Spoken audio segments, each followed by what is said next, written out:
Good morning student. आज हम हिंदी व्याकरण में आपको पहला पाठ पढ़ाएंगे जिसका नाम है भाषा, स्वरूप, बोली और व्याकरण। अब हम सबसे पहले ये देखेंगे कि भाषा क्या है। भाषा के विषय में हम जानने से पहले देखते हैं कि भाषा है क्या। भाषा वह साधन है जिसके द्वारा हम बोलकर या लिखकर अपने विचार व्यक्त करते हैं, जिसे अन्य लोग सुनकर या पढ़कर समझते हैं। अर्थात जब हम बोलते हैं या लिखते हैं तो हम अपने विचार क्या करते हैं, व्यक्त करते हैं, और अन्य लोग इसे पढ़कर या सुनकर समझते हैं। अब भाषा के दो रूप हैं, मौखिक भाषा और लिखित भाषा। बातचीत, व्याख्यान, भाषण, वार्तालाप भाषा के ये मौखिक रूप हैं, और लिखित भाषा में हाथ से लिखी हुई या पुस्तकों में मुद्रित भाषा लिखित भाषा होती है। अर्थात जो हाथ से हम लिखते हैं या जो पुस्तकों में अंकित होती है वह भाषा क्या होती है, लिखित भाषा होती है। अब देखिए बोली और भाषा।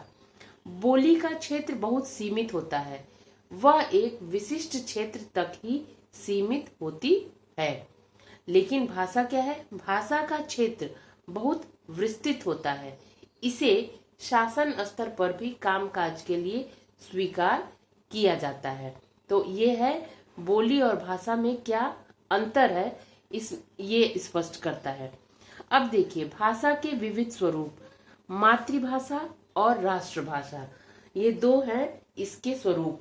तो मातृभाषा, जिस भाषा को बालक अपनी माँ की गोद में तथा परिवार के बीच रहकर सहज ढंग से बिना प्रयास के व्यवहार का माध्यम बनती है, वह भाषा क्या होती है, मातृभाषा कहलाती है।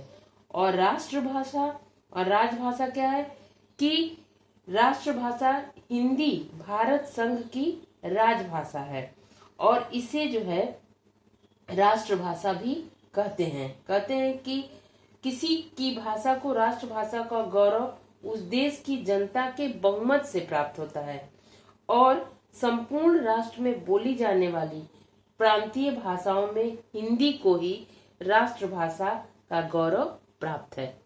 अब देखिए भाषा और लिपि। लिपि द्वारा ही भाषा को लिखित रूप दिया जाता है, और किसी भाषा को लिखने के जो ढंग होता है उसी को लिपि कहते हैं। हिंदी क्या है, हिंदी देवनागरी लिपि में लिखी जाती है। हमारी जो यह हिंदी मातृभाषा है वह क्या है, वह देवनागरी लिपि में लिखी जाती है। अब इसके अंत में देखते हैं कि व्याकरण। व्याकरण क्या है? व्याकरण वह शास्त्र है जो किसी भाषा के बोलने एवं लिखने के शुद्ध रूप से हमें परिचय कराता है। अर्थात व्याकरण हमें क्या करता है कि किसी भाषा को कैसे शुद्ध रूप से बोला जाता है और कैसे शुद्ध रूप से लिखा जाता है, इससे हमें परिचित कराता है। व्याकरण के भाग कितने हैं? 3 भाग हैं। पहला क्या है, वर्ण विचार, दूसरा क्या है, शब्द विचार, और तीसरा क्या है, वाक्य विचार। पहले हम वर्णों का निर्माण करते हैं, फिर उन वर्णों को मिलाकर शब्दों का निर्माण करते हैं, और फिर उन शब्दों को मिलाकर वाक्य का निर्माण करते हैं। तो ये हो गए व्याकरण के भाग, वर्ण विचार, शब्द विचार और वाक्य विचार। तो आज हमने भाषा, स्वरूप, बोली और व्याकरण नामक पाठ का अध्ययन किया। अब आप इसे अपनी पुस्तक में पढ़ेंगे। धन्यवाद।